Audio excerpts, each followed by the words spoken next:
आप चाहे किसी भी कोर्स में, फिजिक्स में हो, केमिस्ट्री में हो, बायोटेक में, एमबीए में हो, किसी में भी हो, ये आपके काम आएगा। For who presented Sengol? अब देखो ये सेंगोय की अगर date the new parliament building was formally inaugurated.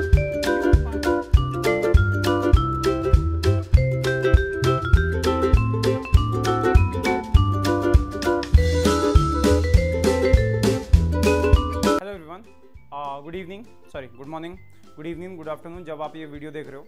तो यार देखो, ऐसा होता है कि सीयूईटी में आपने देखा होगा कि पहले के जो 25 क्वेश्चंस होते हैं वो एप्टीट्यूड वाले पार्ट से आते हैं। उसमें मैथमेटिक्स के भी क्वेश्चंस होते हैं, बेसिकली एप्टीट्यूड के भी क्वेश्चंस होते हैं, क्वांट के से क्वेश्चन आप लगा लो जैसे वो होते हैं क्वेश्चन, और साथ में बहुत सारे क्वेश्चन जो होते हैं करंट अफेयर्स के होते हैं। करंट अफेयर्स से रिलेटेड देखो, आप सारा न्यूज़पेपर तो पढ़ नहीं सकते जनवरी से लेके अब तक का, बट हाँ मैं आपको बोलूंगा कि जनवरी से लेके अब तक जितने भी कुछ इंपॉर्टेंट इवेंट्स हुए हैं, प्लीज उसकी जानकारी आपको रखनी चाहिए। कौन से ऑथर ने कौन सी बुक लिखी, प्रेसिडेंट को कौन सा अवार्ड दिया गया किस कंट्री में, प्राइम मिनिस्टर ने किस तरह के मतलब किस कंट्रीज में विजिट किया, क्यों विजिट किया। तो इस तरह के क्वेश्चन जो है ये आपके आए हुए हैं, पिछले आप पीवाईक्यूज वगैरह चेक कर लो, आपको इस तरह के क्वेश्चन दिख जाएंगे। तो आज इस सेशन में हम ऐसे ही बात करेंगे कुछ करंट अफेयर्स के बारे में, एक बहुत इंपॉर्टेंट इवेंट के बारे में जो रिसेंटली कंक्लूड हुआ है, ठीक है। एंड वो इवेंट जो है वो 28 मई को हुआ है। आपको मेरे ख्याल से आइडिया लग गया होगा।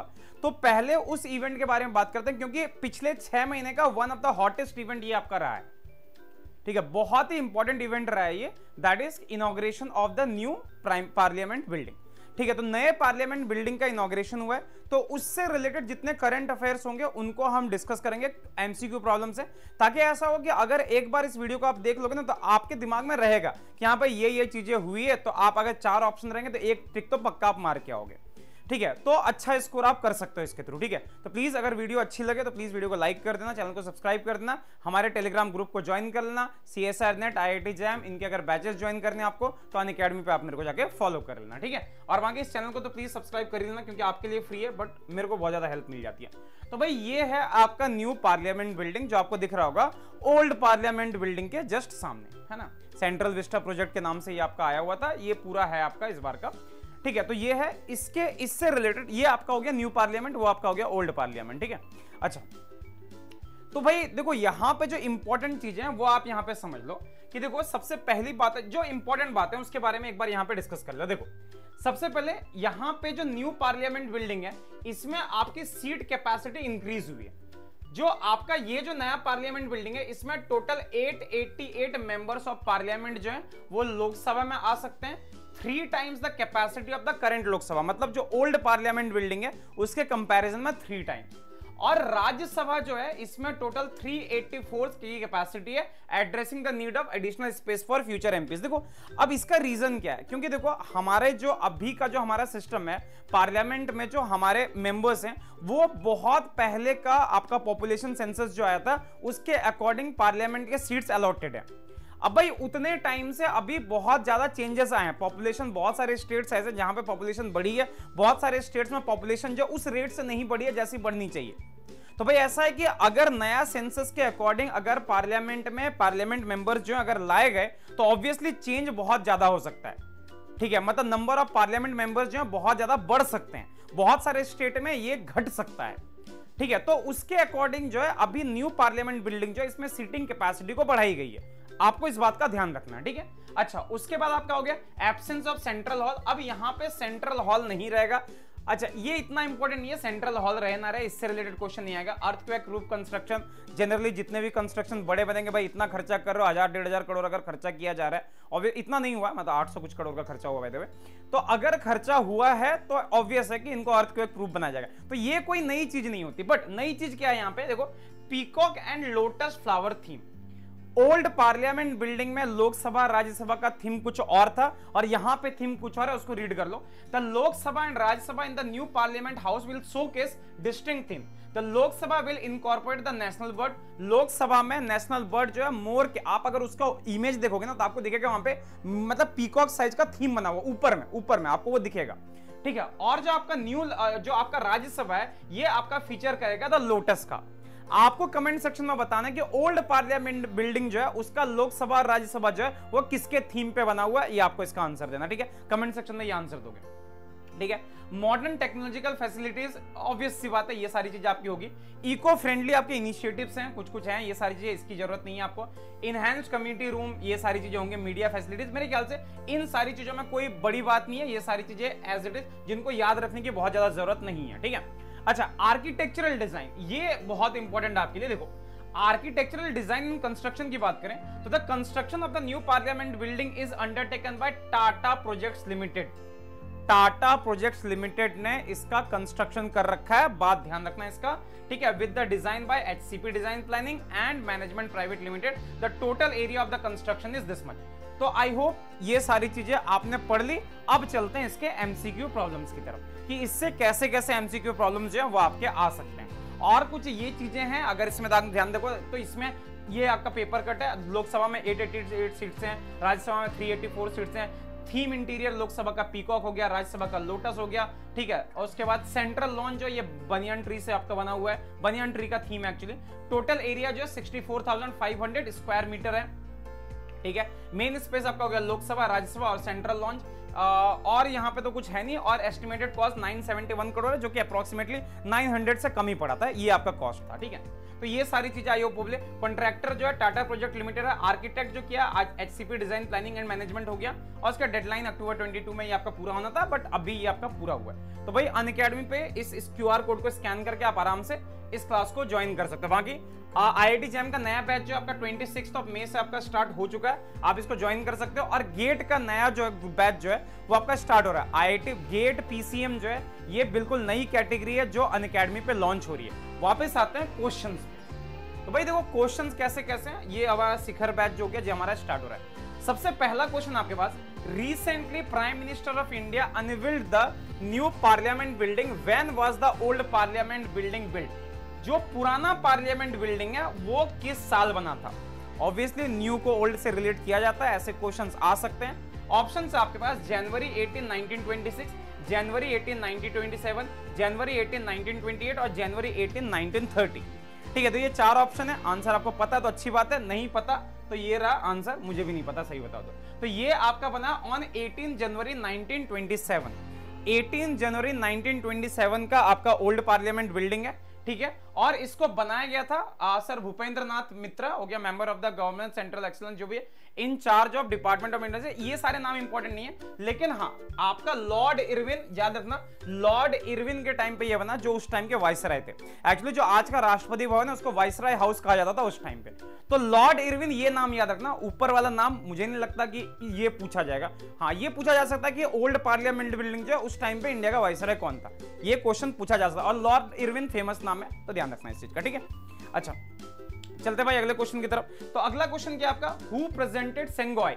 अब देखो यार सेंगोल की अगर बात होगी, सेंगोय इस बार आपने देखा कि बहुत फेमस, ये टॉपिक बहुत कंट्रोवर्शियल भी था, बहुत सारी चीजें थी इसमें कि 5 फील्ड का एक आपका इसका मतलब बेसिकली गोल्ड का हो गया, तांबे का हो गया, इससे मिक्स करके एक ऐसी मतलब बहुत बड़ा सा ही आपका ये था। तो सेंगोल उसको बोला जाता। तो सेंगोल जो था इसका, इंडिया के फर्स्ट प्राइम मिनिस्टर को किसने दिया था। देखो अब सेंगोल की स्टोरी उस टाइम की फेमस क्या थी, जरा ध्यान समझो, इसको समझो। जैसे हुआ ना कि ऑफिशियली जो ब्रिटिश ने इंडिया को हैंडओवर किया कि भाई अब से इंडिया आपके हवाले है ना, अब तुम्हारे हवाले वतन साथियों, वैसे वो हमारे साथी तो थे नहीं, जो भी था। तो उन्होंने जो सेंगोल दिया था, मतलब हुआ क्या था कि पूछा गया था कि भाई जो हम, जैसे होता ना कि किसी चीज को हम रिकॉग्नाइज करते हैं कि ये चीज हुआ, तो जनरली क्या होता है कि हमारे में अगर किसी को रेस्पेक्ट देते हैं तो कभी शॉल उड़ाते हैं, कभी किसी को अवार्ड देना हुआ तो कुछ प्राइज मनी देते हैं। तो यहां पे जब सत्ता का हस्तांतरण हुआ था तो उस टाइम पे लॉर्ड माउंटबेटन जो थे उन्होंने पंडित जवाहरलाल नेहरू से यही चीज पूछी थी कि आप एक बात बताओ, जो इवेंट होगा उस इवेंट में हम क्या करने वाले हैं। तो उसी टाइम पे I think C Rajagopalachari, because he was from Tamil Nadu, Madras state जो था उस टाइम पे, तो उधर से थे। तो ही सजेस्टेड कि भाई चोला एम्पायर जो था, चोला एम्पायर में ये चीज बहुत ज्यादा फेमस था कि जब आप सत्ता का हस्तांतरण करते हो तो आप सेंगोल को देते हो उसको, ये सेंगोई सेंगोल जो आप नाम सुन रहे हो, तो ये जो है प्रेजेंट किया जाता है। तो इसी चीज को उस टाइम पे अडेप्ट किया गया था कि लॉर्ड माउंटबेटन ने पंडित जवाहरलाल नेहरू को ऑन स्टेज वही दिया था, ये बताते हुए कि अब इंडिया आपके पास है। ठीक है, इस बात का ध्यान रखना। तो सत्ता का हस्तांतरण जो हुआ था वो इसी तरह से होता, ब्रिटिश से इंडिया के पास इसी तरह से आया था, इस बात का ध्यान रखोगे। ठीक है, तो यही हुआ था कि आपका कि who presented Sengol to India's first prime minister Pandit Jawaharlal Nehru, तो obviously it was Lord Mountbatten, क्योंकि वो उसी टाइम पे वाइसराय थे इंडिया के ना। तो ये इसका आंसर हो जाएगा। ठीक है, स्टोरी ध्यान रखोगे तो चीजें याद रहेंगी बहुत अच्छे तरीके से।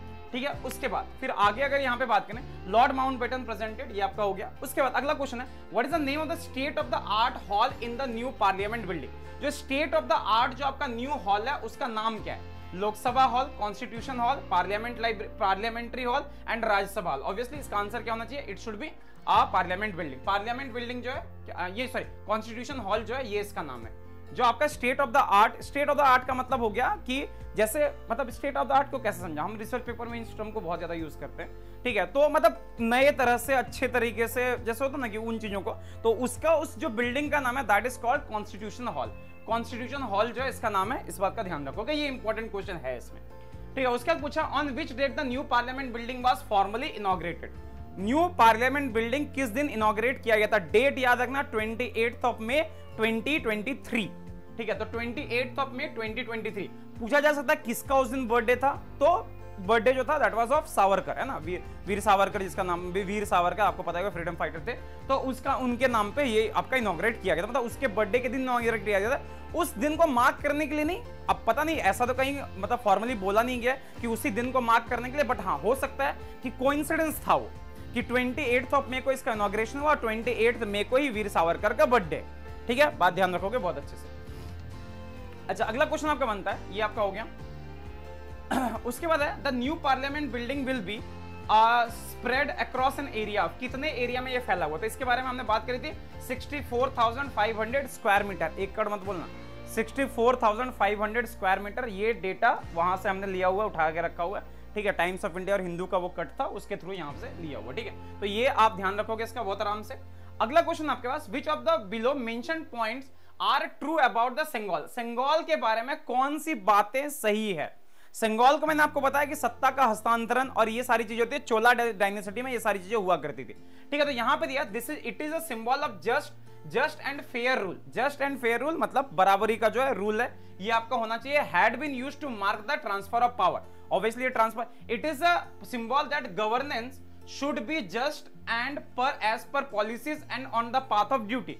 The sculpture is 5 feet in height and features a Nandi और बुल on the top। याद रखना, जो आपका सेंगोई है उसके ऊपर का जो पार्ट देखोगे उसमें नंदी आपको पता ही है, मतलब शिव जी जो है उनका वाहन जो है नंदी, तो उनको उसका पिक्चर वहां पे बना हुआ है। ठीक है, इस बात का ध्यान रखोगे। On the top which will be installed near the Lok Sabha speaker. जो लोकसभा स्पीकर है, लोकसभा स्पीकर के पास इस सेंगोई को 5 फीट का जो सेंगोल है उसको वहां पे रखा जाएगा, ध्यान रखना। तो ये आपका है, और चौथा ऑप्शन है all of the above. Yes, तो यहां पे भाई जितनी भी बातें लिखी गई है सारी बातें सेंगोल के बारे में बिल्कुल सही है, तो इसका आंसर जो हो जाएगा दैट विल बी डी। बात ध्यान रखोगे आराम से। ठीक है, ये बहुत इंपॉर्टेंट है, ध्यान रखना इस चीज का। ठीक है, अगला क्वेश्चन आपके पास, ये आपका हो गया ऑल ऑफ द अबव। उसके बाद अगला क्वेश्चन है, which company design the new parliament building. New parliament building को किसने डिजाइन किया? HCP design and management private limited, Tata project limited, उसका लार्सन टर्बो और हिंदुस्तान एंड कंस्ट्रक्शन को लिमिटेड। ये आपने देखा होगा, इसका आंसर क्या होगा? बेसिकली ए ना, एचसीपी। HCL जो था इसने ही बेसिकली ये जो था ना आपका HCP डिजाइन एंड मैनेजमेंट, इन्होंने ही इसका कंस्ट्रक्शन जो है वो किया हुआ था। कंस्ट्रक्शन नहीं मतलब डिजाइन किया था बिल्डिंग को, तो ये तो हमने स्टार्टिंग में ही देख लिया। अच्छा, which of the below mentioned is points are true about the new parliament building. New parliament building के बारे में यहाँ इनमें से कौन से पॉइंट्स सही हैं? तो ऑप्शन क्या क्या भाई? The building have a life span of over 150 years. Obvious सी बात होगी, इतना महंगा थोड़ी 1-2 दिन के लिए बनाएंगे।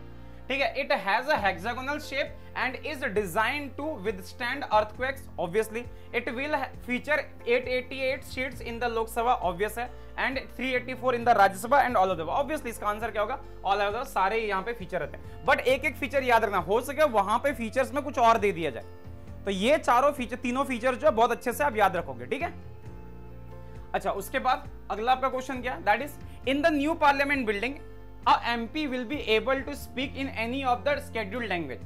अब बात होगी, देखो जैसे आपने देखा होगा कि लोकसभा जब आप जाते हो तो लोकसभा में क्या होता है, जब न्यूज वगैरह में देखते होगे तो आपके जो मंत्री वगैरह होते हैं, मंत्री हो गया या फिर Lok Sabha member, basically Lok Sabha member जो होते हैं वो किसी भी लैंग्वेज में शपथ ले सकते हैं। कुछ लोग हिंदी में लेते हैं, कुछ लोग इंग्लिश में लेते हैं, कुछ लोग संस्कृत में लेते हैं, कुछ जैसे तमिल तेलुगु वो अपने तमिल तेलुगु में लेते हैं। तो ऐसे करके बहुत सारे लैंग्वेजेस है जिनमें आप यहाँ पे अपना शपथ ग्रहण कर सकते हो। तो पूछा गया यहीं पे कि आपके कॉन्स्टिट्यूशन में ऐसे कितने लैंग्वेजेस शेड्यूल्ड हैं, कितने लैंग्वेजेस में आप ये काम कर सकते हो। तो आंसर इज 22। टोटल याद रखना इसको कि कॉन्स्टिट्यूशन ने टोटल 22 लैंग्वेजेस को आपका ये करा हुआ है, क्या बोलते हैं इसको, रिकॉग्नाइज करा हुआ है। तो इसका आंसर जो होगा दैट विल बी 22। इस बात का ध्यान रखना, ठीक है। ये आपका हो गया, हाँ 22 आपके जो है इसको ध्यान। अच्छा, इन the new parliament building Lok Sabha is themed on the national bird peacock and the Rajya Sabha in the national flower. तो आपसे पूछा था central lounge in the parliament is themed, central lounge का थीम क्या है। तो इसका आंसर वहां पे आपने देखा था, इट इज बनियान ट्री। जो आपका न्यूज का कट था ना उसमें नीचे यहाँ पे लिखा हुआ था, मैंने आपको बताया था कि जो सेंट्रल लॉन्ज है वो बनियान ट्री के थीम पे बेस्ड है, ऊपर वाला पार्ट, ठीक है। वो देखना, उसको एक बार देख लेना, ठीक है। पिक्चर्स में देख लोगे आपको क्लियर हो जाएगा, ठीक है। उसके बाद आपका देखिएगा, prime minister Narendra Modi has launched a ₹75 coin to mark the new parliament building. अब यही बात हुई थी कि उसी दिन 75 रुपए का नया कॉइन जो है, हम नया कॉइन जो है प्राइम मिनिस्टर ने लॉन्च किया था उसी दिन 28 मई को, ठीक है। तो अब बोला गया कि इसमें देवनागरी में क्या लिखा गया, तो सत्यमेव जयते, संसद संकुल, और उसके बाद हो गया वसुधैव कुटुंबकम एंड अहम ब्राह्मस्मि, ठीक है। तो इसका आंसर क्या होगा, दैट इज, क्योंकि ये संसद के इसको मार्क किया गया था, बेसिकली इसका आंसर जो होगा दैट इज संसद संकुल। बात ध्यान रखना, ठीक है। जो आपका 75 का जो कॉइन है ना उसमें देवनागरी लिपि में लिखा गया है दैट इज संसद संकुल। आपका बी जो होगा that will the correct answer, ध्यान रखना इस चीज का, ठीक है। ये हो गया, यही लिखा हुआ ना, हाँ संसद संकुल, यस। अगला क्वेश्चन आपके पास, prime minister Narendra Modi has launched a new 75। ये देखो ये इतना इंपॉर्टेंट क्वेश्चन नहीं है कि 75 रुपए का जो कॉइन है उसका डायमीटर कितना, बट ठीक है याद रखना 75 मिलीमीटर जो है इसका आंसर है। 75 नहीं 44 मिलीमीटर, सॉरी 4 सेंटीमीटर का ये कॉइन है, ठीक है। 4 सेंटीमीटर तो थोड़ा सा इतना सा आपका साइज हो जाएगा, 4 सेंटीमीटर का लगभग ये कॉइन आपका है, इसका डायमीटर, ठीक है। ये ना 44 मिलीमीटर, यस। तो 4 सेंटीमीटर के अराउंड जो इसका आंसर होगा। अच्छा, उसके बाद आपका क्वेश्चन है, the new parliament building was constructed at a cost of approx 970 crore rupees, ठीक है। Who is the architect of the new parliament building. इस पार्लियामेंट बिल्डिंग का आर्किटेक्ट कौन है, राज रेवल, विमल पटेल, अनुपमा कुंडू और आपका वीवी दोषी। तो मेरे ख्याल से इसका आंसर जो दैट इज विमल पटेल, क्योंकि क्वेश्चन मैंने ही बनाया तो ऑब्वियसली आंसर वहां पे मैंने देख लिया था, तो इट इज विमल पटेल। तो विमल पटेल जो था he was the chief architect जिन्होंने इस पूरे इसको डिजाइन करा हुआ है, ठीक है। अच्छा हाँ, इसके साथ साथ एक बार ये भी पढ़ लेना कि क्या, मैं इसका आंसर नहीं दे रहा हूं, आप इसको सर्च करना खुद से, इसका आंसर देना कि जो इसमें यहाँ बड़ौदा में जो आपका ये है ना स्टैच्यू ऑफ यूनिटी, तो स्टैच्यू ऑफ यूनिटी जो उनको किसने डिजाइन किया था, उसका उनके आर्किटेक्ट का क्या नाम था, आप सर्च करोगे शायद मे भी इसका आंसर जो आपको सरप्राइज करे, बट ठीक है ये नाम ध्यान रखना। उसके बाद prime minister Narendra Modi has installed the symbol in the dedicated enclosure of the right of the speaker chair in the Lok Sabha, on the right of the speaker, मतलब राइट साइड में उसको रखा गया, ठीक है, as a symbol of rule in which empire of the past. मतलब किस empire में सिंबल का यूज हुआ करता था as a power transfer symbol, power transfer के फॉर्म में किसका यूज किया जाता था। तो आंसर ऑप्शन आपका Gupta empire, Chola empire, Maurya empire and Mughal empire. Obviously the answer will be Chola empire, ध्यान रखना, ठीक है। क्योंकि यहाँ पे चारों ऑप्शन में सिर्फ एक ही ऑप्शन ऐसा जो साउथ इंडिया से, चोला एम्पायर। बेसिकली साउथ इंडिया में चोला एम्पायर बस वहीं पे तक नहीं था, इन्होंने उड़ीसा वगैरह तक बहुत लंबे टाइम तक इन्होंने राज्य किया हुआ उसमें, ठीक है। तो ये इसका आंसर हो गया, ठीक है, इसमें देख लेना है इसको बस। So that's all for this session. तो भाई देखो ऐसा है कि इस टॉपिक के लिए न्यू पार्लियामेंट बिल्डिंग से रिलेटेड मैक्सिमम एमसीक्यूज मैंने करा दिए। आप चाहो तो एक बार पुराने जो न्यूज़पेपर के कट हैं उनको एक बार देख के जाना, क्योंकि ऐसा है कि एमसीक्यू पॉइंट ऑफ व्यू से ये टॉपिक बहुत ही ज्यादा इंपॉर्टेंट होगा आप लोगों के लिए, ठीक है। तो प्लीज एक बार इसको जाते जाते इसको देख लेना, ठीक है, तो श्योर, ठीक है। तो मिलते हैं आप लोगों के साथ जल्दी ऐसे और वीडियोस के साथ, तब तक लिए tata, take care, bye bye and thank you so much. और अगर आपको ये अच्छा लगा तो आप कमेंट सेक्शन में बताओगे कि ऐसे और वीडियोस हमें कंटिन्यू करने चाहिए कि नहीं। अगर कंटिन्यू करने चाहिए तो बताओगे, मैं करूंगा, नहीं चाहिए तो कोई बात नहीं भाई, हम भी रुक जाएंगे, ठीक है। तो तब तक लिए tata, take care, bye bye and thank you so much.